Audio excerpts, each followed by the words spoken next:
Carolina Panthers are back home on Sunday, facing off against an NFC North team on Christmas Eve. Let's go back to last year on Christmas Eve when the Panthers hosted an NFC North team. Remember what happened? Can it happen again? We'll break it all down on this Locked On NFL crossover Thursday edition of Locked On Panthers. You are Locked On Panthers, your daily Carolina Panthers podcast. Part of the Locked On Podcast Network. Your team every day.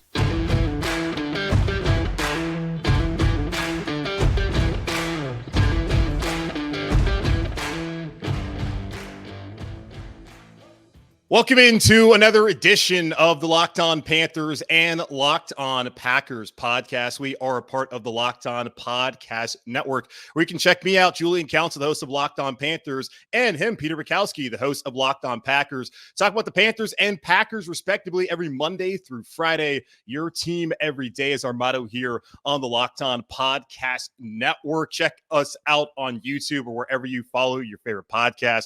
Free and available everywhere. And be sure to check me out, Julian Council, on Twitter at Julian Council, and him, Peter Bukowski, on Twitter at Peter_Bukowski. Today's Locked On Crossover Thursday episode is brought to you by PrizePicks, the easiest and most exciting way to play daily fantasy sports. Go to PrizePicks.com/LockedOnNFL and use code all in lowercase LockedOnNFL for a first deposit match up to $100 on Sunday afternoon, Christmas Eve.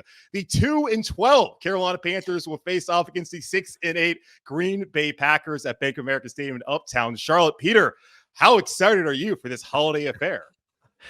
Man, you deserve a Christmas bonus for selling this game that much. I really appreciate it. No, the thing that is fun, if you're going to point to something as just a casual NFL fan, and I don't think we have a ton of those as listeners, like if you're a Locked On Podcast Network listener, you're probably pretty hardcore, and that's awesome. But Bryce Young and Jordan Love is a pretty cool story. These two guys who are trying to make their way in the NFL. I think that Bryce Young coming into the year was going to have a much longer leash than Jordan Love. And thank goodness for that for him. And Jordan Love was probably going to have a much shorter leash, and he's performed well in that role. But, he's a 2020 draft class, and Bryce Young is 2023. So there's that big difference there. And I think we've seen over the course of the season where that's come into play, but also, and this is something that I'm so excited to talk to you about, Julian, is the difference in team building for these two teams, and the approaches that they've taken. I'll get to that in a second, but post Frank Reich and the changes that have made here, like this has been a pretty game Panthers team over the last couple of weeks. What has been the biggest difference that you've seen there? Like that has to be one of the storylines in Charlotte right now. Yeah. Yes and no. It's good that they finally were able to get a win again on Sunday in that really just messy, rain-soaked affair against the Falcons. It was in front of dozens and dozens of fans. Yes, well, it was the third rainiest game in franchise history, and the number one rainiest game occurred back in 2013 when the Panthers beat the Saints. The year the Panthers went 12-4, and that was a sellout crowd, and one of the loudest that stadium's ever been. So I do not begrudge anyone who did not want to sit out in 40-degree weather watching what was then a 1-12 football team. And the prices were like $4, but knowing how Ticketmaster likes to screw us over, is probably really a $300 ticket after fees. So I don't blame anybody. But yeah, they've been competitive. That's why Gametime, by the way. That's why go use Gametime. You'll see the full price up front. Oh, absolutely. And I use Gametime for a bit I'm going to on Wednesday night, or I went to on Wednesday night. So I appreciate our partners there. But as far as like their competitiveness, of course, to get the win against Atlanta, how good are the Falcons?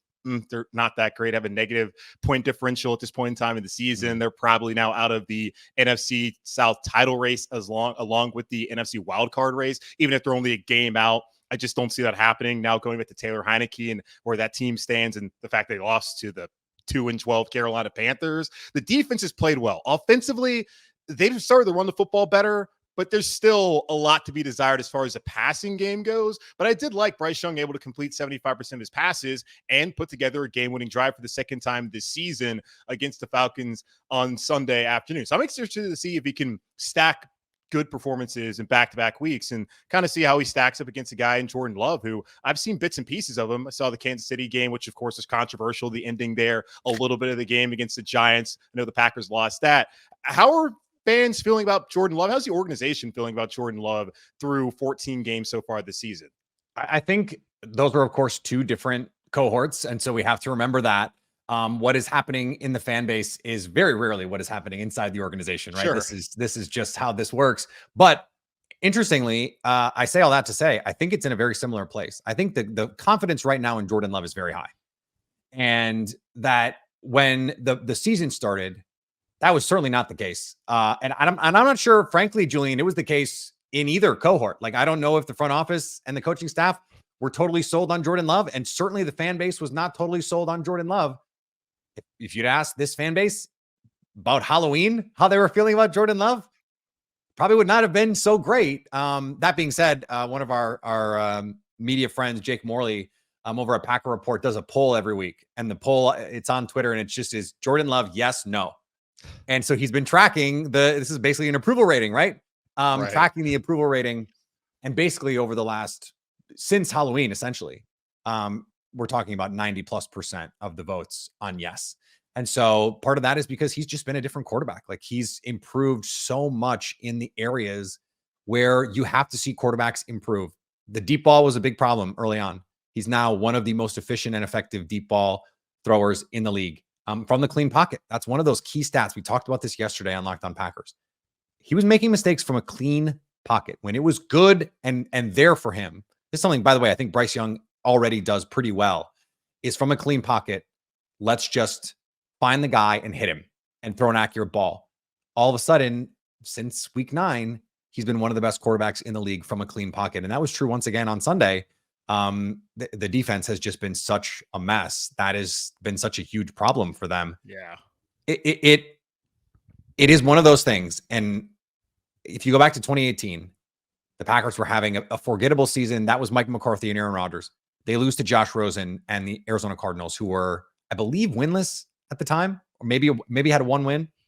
They looked absolutely atrocious. They end up getting Kyler Murray because they were the worst team in the league. Mike McCarthy got fired essentially because of losing that game and how they looked. This has the same sort of vibe with Joe Barry, where if they look bad again, and God forbid they lose this game, just from a Packers standpoint, I think you have to see changes made. And I do think, and I said this to our guest yesterday, Lily Zhao, if they lose to the Panthers, I don't think internally there will be pressure on Matt LaFleur, but I do think externally, I think the media will start to go, hey, wait a second. Like, this team 3 weeks ago would look like they were going to be a 10 or 11 win team, and now they're not even going to be a 500 team. What the hell happened? And it's not going to be the prettiest. I'm telling you that right now, Julian. And that's just one of those things. I don't mean to like drag the Panthers with that, but that's just the reality of the two teams right now. Like, it is the kind of game where if you're the Packers, you have to win it. Oh, absolutely. Panthers are 2-12. They're not a good football team. We all understand that. And we've already seen what happened when you lose with the Falcons. Desmond Ridder, you throw one of the worst interceptions we're going to see all season long. You lose your starting job again. It's as simple as that, man. The game was over. If they kick a field goal, I don't know if Carolina is going to get down the field and actually run out the clock like they did. There would have been a little bit more game pressure on them, of course, knowing that you had to score a touchdown, and the Panthers have not been very successful in doing that since Thomas Brown has been the play caller. Peter, we're talking about 6 games. This man has been the play caller here in Carolina in 5 touchdowns.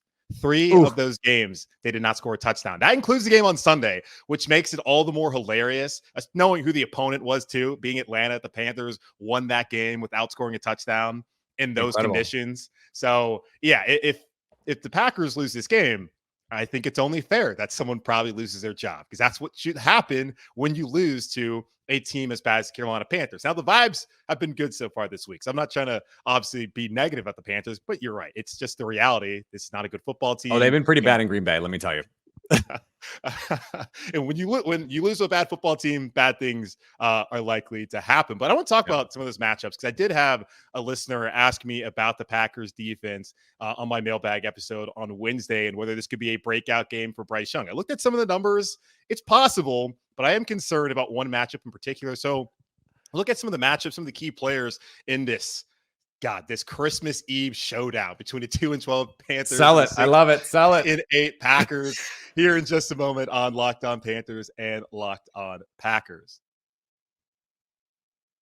As the weather gets colder, the NFL offers stay hot on FanDuel. Right now, new customers get $150 in bonus bets with any winning $5 money line bet. That's $150 if your team wins. Last week, I told Falcon fans to go ahead, put down that $5 and you'll get your money.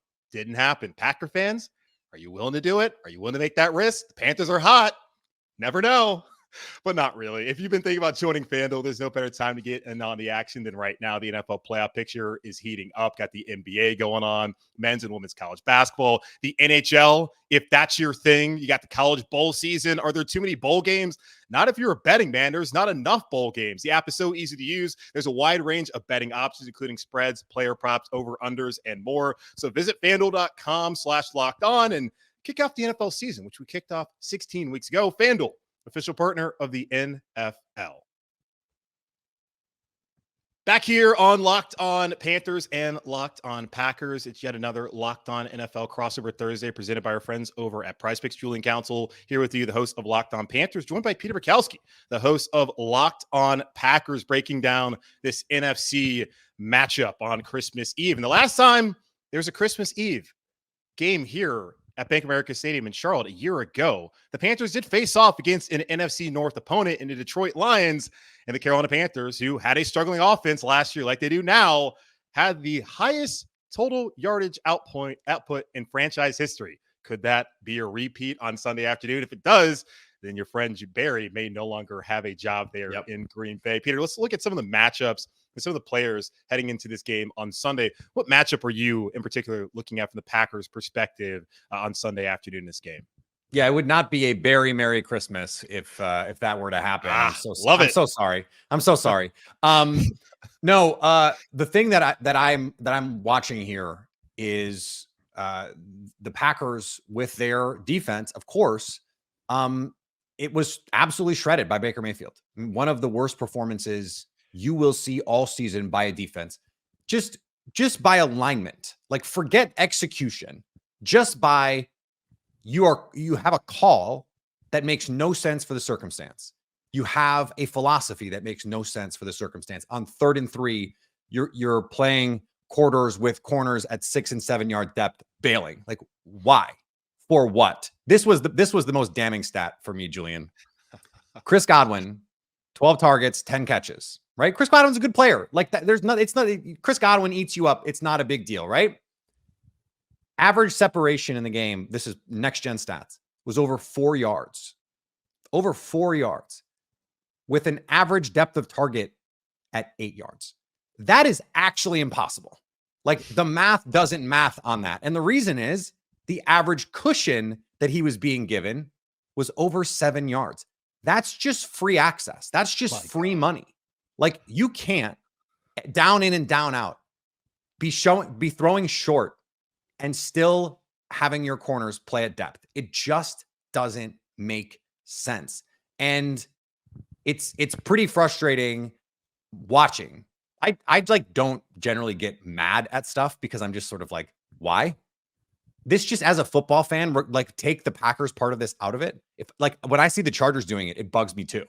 The Brandon Staley stuff was just like nuts. I just don't understand the plan. I don't understand the plan. And as you said, like, this is a potential get right game for Bryce Young, just because this defense has been so porous the last few weeks. Like, you can say Bryce Young has been, below expectation. You can say, the playmakers stink. By the way, the playmakers stink. But, like, that was true in New York, and they couldn't stop Tommy DeVito. So you don't have a lot of faith right now. This defense is built to stop Patrick Mahomes. And guess what? The Packers did a pretty decent job stopping Patrick Mahomes. They got run on by Isaiah Pacheco. Yeah, they won the game. And they won because the offense played well. Yes. This defense doing what they did the last 2 weeks again has to be the biggest concern that I have from a Packers standpoint. I want to get into the matchups part of this by sort of flipping this around, because the Packers decided they were going to go all young, first and second year pass catchers exclusively on this team. And it's worked. It's worked. This is a top 10 offense by e-paper play, 11th, I believe, by DVOA. They've been a good, not just like an above average offense, a good offense this season with all of those young guys. What have you made of the approach that the Panthers took, going a little bit more with some veterans like Adam Thielen being the top target getter on this team? DJ Chark, you bring him in. Like, was that in retrospect the way to go with this team?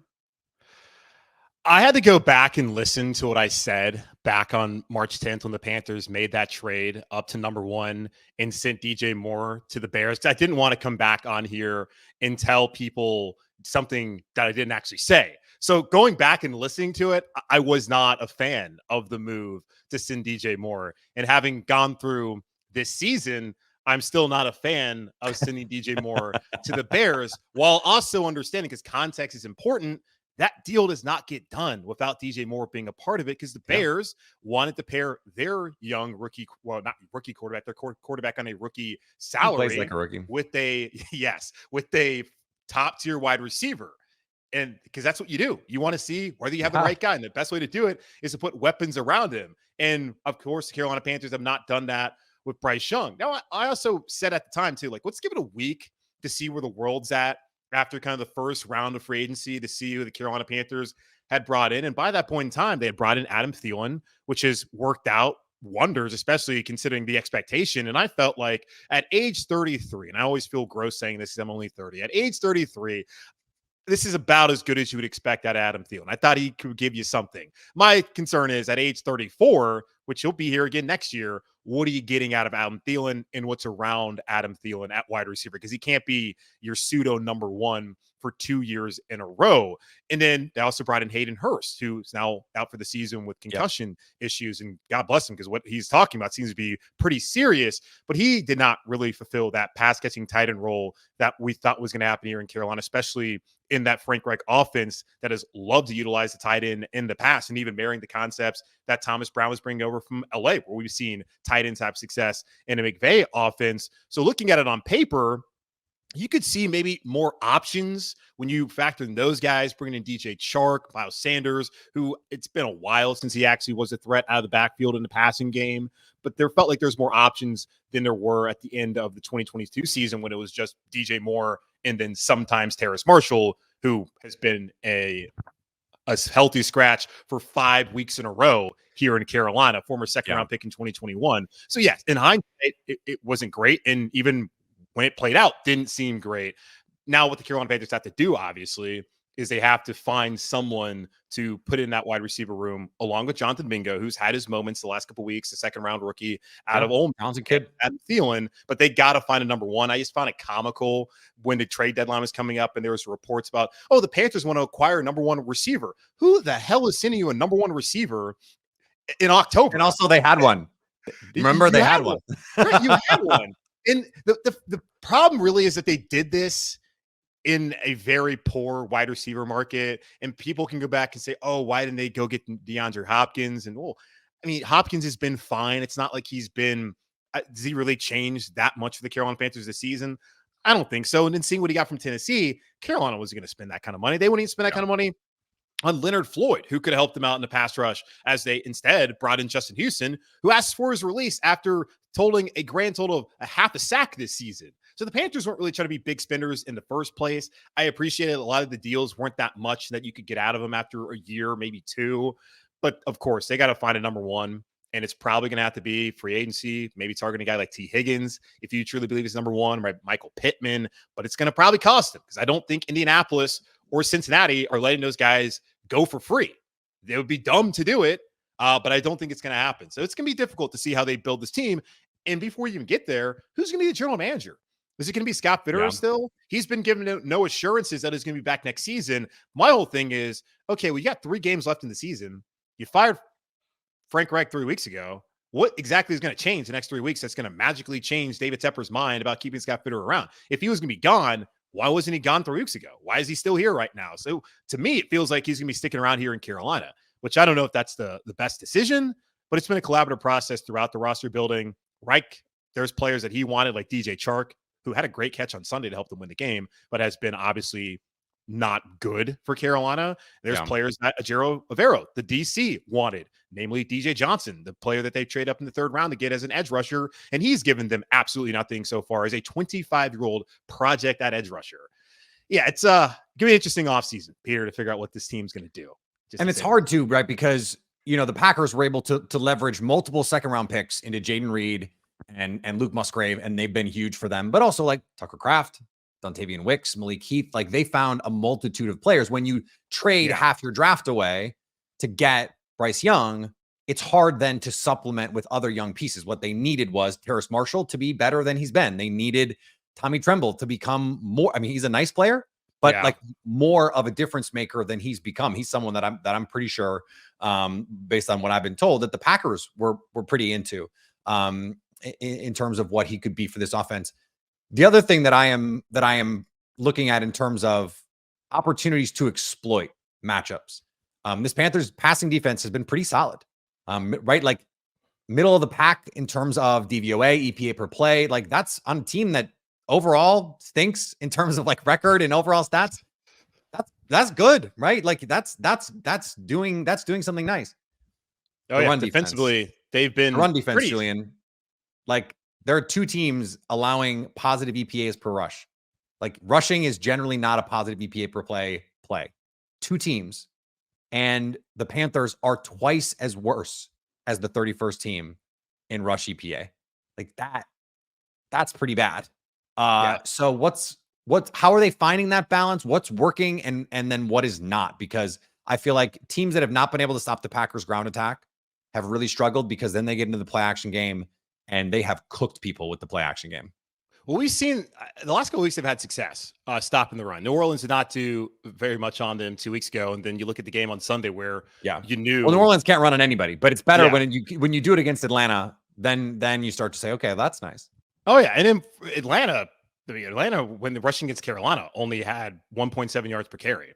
The Panthers run game has been better the last couple of weeks. And I got some of those stats that I actually want to get to here shortly when we talk about kind of what must go right. But they defensively, Derek Brown's been awesome. Brian Burns has statistically not been as impressive as he was a year ago. But you look at the other guys in his position group at edge rusher, he has been miles better than any of all of them combined.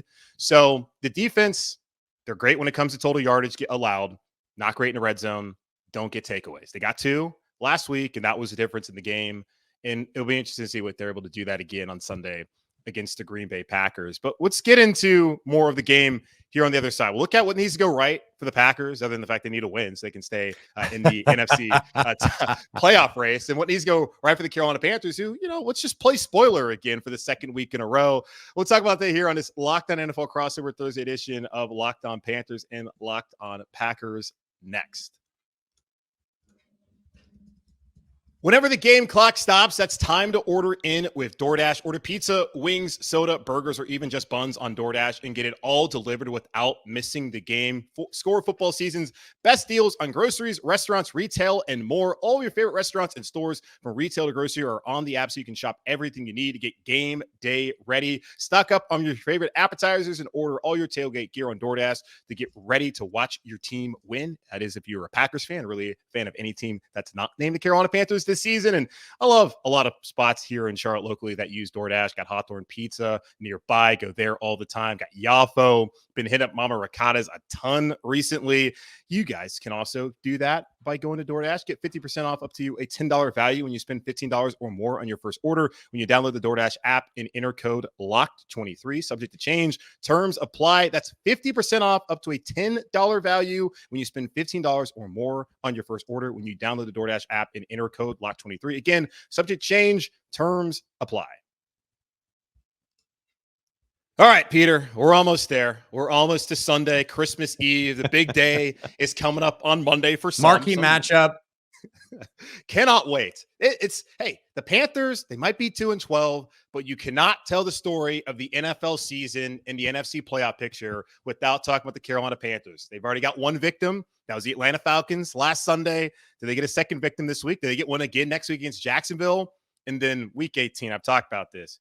Got Baker Mayfield coming to town. We know how things played out with him last year. I have no really ill thoughts about Baker. I've loved Baker since he was a true freshman walk-on at Texas Tech. I don't think he has been in the best situation last year to succeed. I'm honestly happy to see him have success against the Packers on Sunday. I don't have any hate towards the Packers either. But you cannot have Baker Mayfield come here week 18 and hoist, which is not even a real thing, the NFC title. So, or the NFC South division title. So we'll see how that plays out. But a big, colossal, monstrous matchup really for the Green Bay Packers on Sunday in a game that they cannot lose. So what, Peter, must go right for the Packers to avoid losing 3 straight games? Well, we don't have a expletive button on here, so I'm going to use a different word than I was going to say. But they can't pee the bed defensively like that. It just has to be baseline, normal, average defense, even be a little below average. And I just don't think Carolina can score enough points, because I do think Green Bay is going to be able to run the ball. Aaron Jones back healthy. We'll see what AJ Dillon's status is. He's got a broken thumb, and that makes it really hard to carry the ball. Was not able to go last week because of that.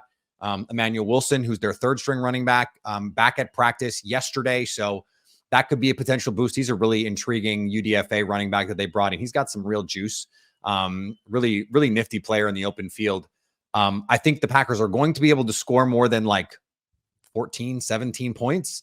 I don't think they're going to score 30. And I think that if you have any level of pride, if you believe yourself to be a playoff team, you forget Joe Barry. Just go play better. And I think for the Packers defense, that has to be the mantra this week. Like, forget the noise, forget everything.